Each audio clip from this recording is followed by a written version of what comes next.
देखिए, आज भारत दुनिया के उन देशों में है जहां विकास तेजी से हो रहा है और महंगाई दर नियंत्रण में है। आप कल्पना कर सकते हैं कि कोरोना के बाद दुनिया के कितने ही देश हैं जहां महंगाई ने सारे रिकॉर्ड तोड़ दिए हैं। उन देशों में गरीब हो, मध्यम वर्ग हो, आज महंगाई की वजह से हाहाकार मचा हुआ है। आप हमारे पड़ोस में ही देखें तो पाकिस्तान में महंगाई दर कितनी है? 38% से ज्यादा महंगाई है, 38%। श्रीलंका में महंगाई दर कितनी है? 25% से ज्यादा है। बांग्लादेश में महंगाई कितनी है? 10% के आसपास है। और भारत में महंगाई का दर कितना है? 5% से भी कम है। यानी कोरोना के बावजूद, इतने समय से चले जा रहे युद्ध के बावजूद भारत में हमने महंगाई को बेकाबू नहीं होने दिया है। और आपने ये बात बहुत अच्छी कही कि भाजपा सरकार का जोर तो लोगों को ज्यादा से ज्यादा बचत कराने पर है। अब जैसे मोबाइल डेटा का उदाहरण ले, ये आपको काम आएगा जरा। ये जो मोबाइल डेटा है ना, आप कभी यूट्यूब दिखना फलाना करते होंगे तो आपको जरा ध्यान क्या, आज हर भारतीय हर महीने करीब करीब एवरेज करीब 20 जीबी डेटा इस्तेमाल करता है। आप मोबाइल फोन का उपयोग करते हैं, 20 जीबी डेटा। अगर 2014 से पहले जब हमारे देश में कांग्रेस की सरकार थी, उस समय 1 जीबी डेटा अगर आप उपयोग करते थे तो उसकी कीमत लगती थी 300 रुपया, करीब 300 रुपया। उस हिसाब से अगर आज आप देखते तो आपका मोबाइल का बिल हर महीने कम से कम 6,000 रुपया महीने आता। अगर 2014 वाली कांग्रेस की सरकार के हिसाब से देखें तो आज मोबाइल का फोन एवरेज आपका 6,000 रुपया आता। लेकिन भाजपा सरकार ने डेटा को गरीब के लिए बिल्कुल सस्ता कर दिया है। इसलिए अब आपका मोबाइल 20 जीबी डेटा के लिए उसको कितना देना पड़ता है?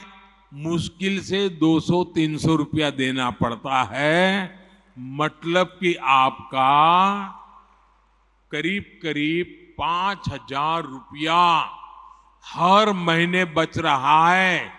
जिसके भी पास मोबाइल है करीब 5,000 रुपया बच रहा है। आप गांव के लोगों को समझा सकते हैं कि मोदी सरकार होने का मतलब क्या होता है। एक और उदाहरण देता हूं मैं आपको, एलईडी बल्ब का। जब कांग्रेस के समय के ये जो लट्टू होते हैं ना, ये एलईडी बल्ब 300-400 रुपये में बिकता था। 300-400 रुपया। आज बीजेपी सरकार में एलईडी बल्ब की कीमत हो गई 50-60 रुपया। कहां 300-400 और कहां 50-60।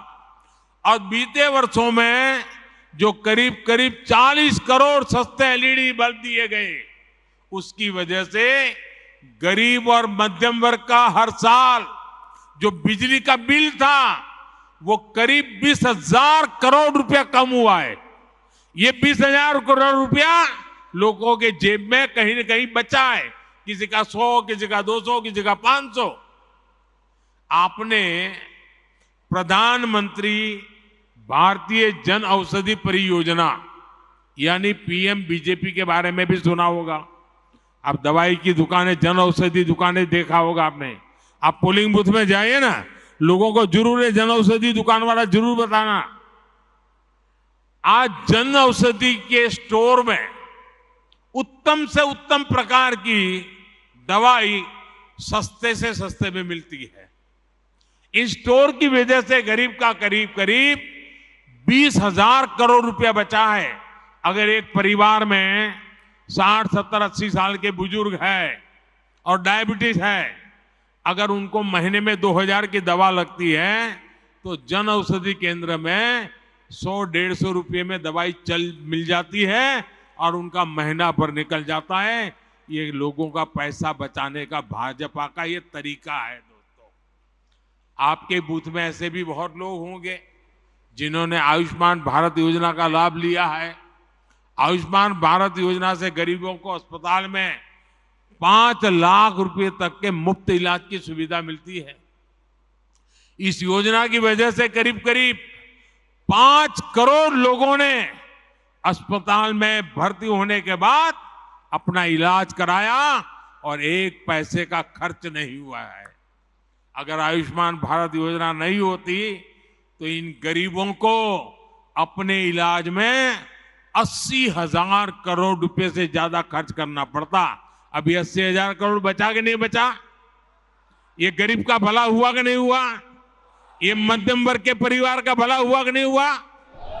साथियों, गरीबों की सेवा का ये भाव, गरीब की जेब की चिंता, भाजपा हर पल उनकी मदद में खड़ा रहता है और यही भाजपा की पहचान है।